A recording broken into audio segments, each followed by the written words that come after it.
Hello, my dear students in grade 9.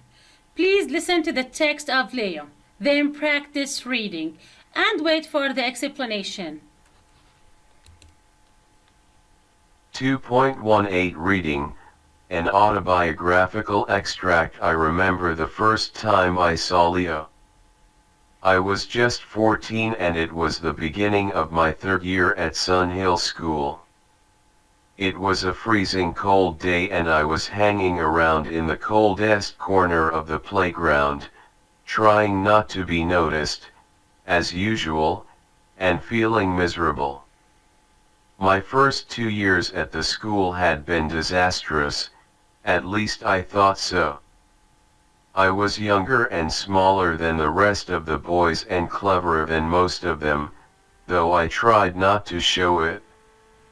I had spent 2 years trying to hide my ideas, my thoughts, my interests and, in fact, myself from Danny Little, the source of my misery, from whom I was hiding on that wintry day in the coldest corner of the playground.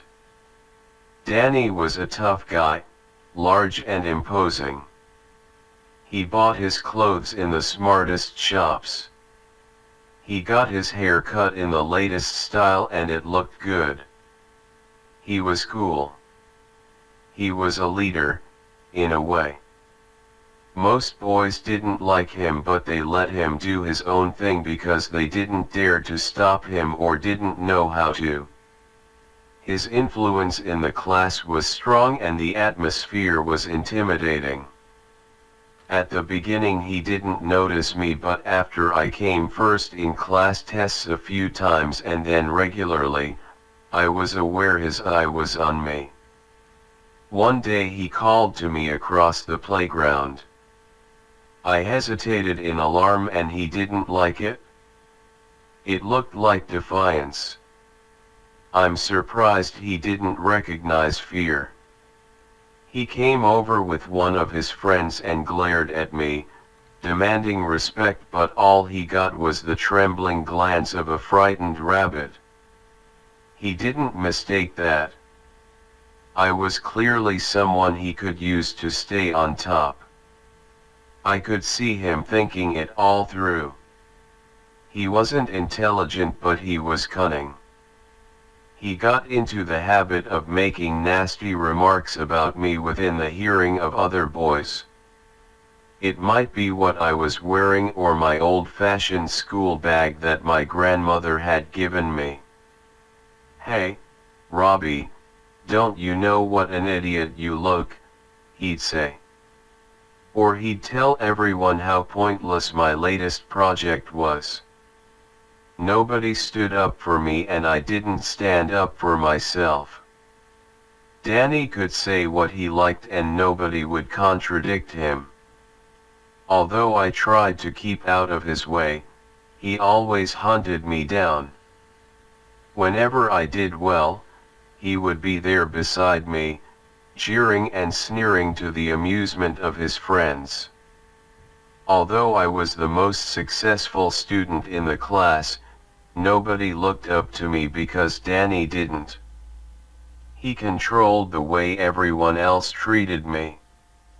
However much I succeeded, I felt a failure. Nothing compensated for feeling like a helpless victim.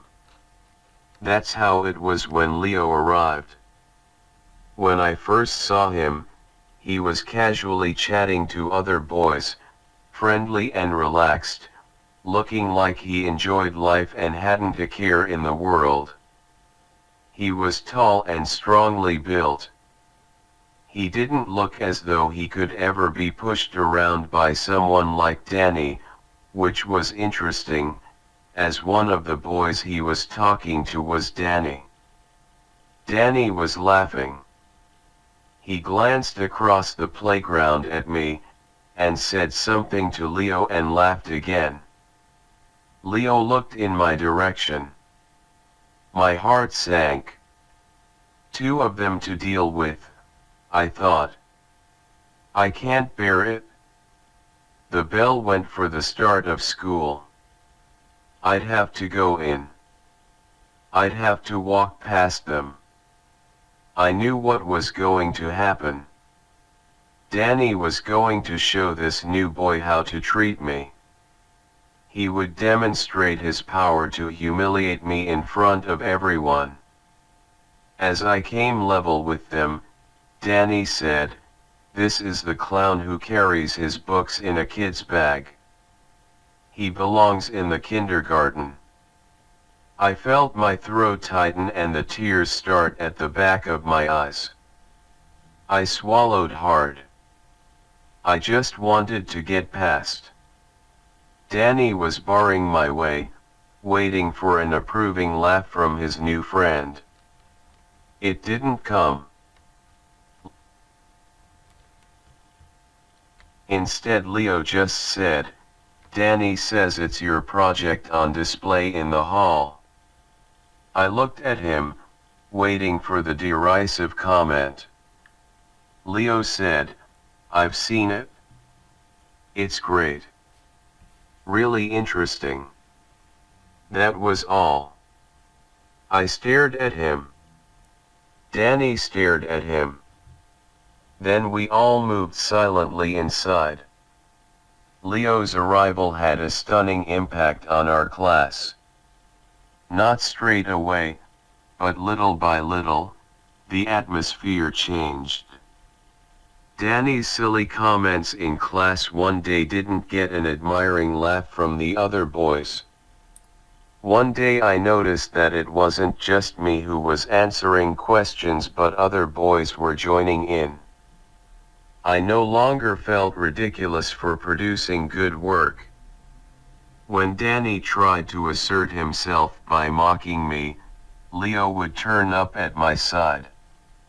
He didn't do anything. He didn't say anything. He just looked at Danny and Danny would shuffle off.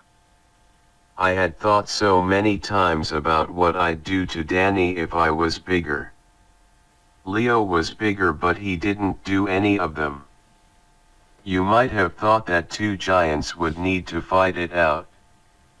Eventually I realized that Leo didn't need to use his strength like that.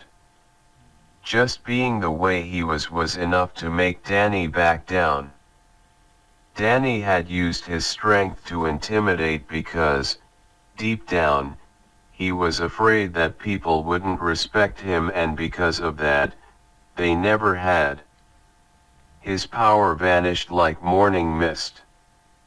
Leo wasn't the cleverest and he wasn't the best sportsman or artist, but everything he did to the best of his ability. Gradually, I realized that was what gave him confidence. One warm spring day, sitting in a sunny corner of the playground, I told him what a difference he had made to me. He just smiled and said, "Everybody should have the freedom to do the best they can in the best way they can. Nobody should take that away from anyone. It's a firm belief of mine. You've got talent, so let it shine." After that I started to believe in myself. My expectations for the future changed. Of course, Danny never bothered me again. Everything I have become and everything I have achieved I owe to Leo.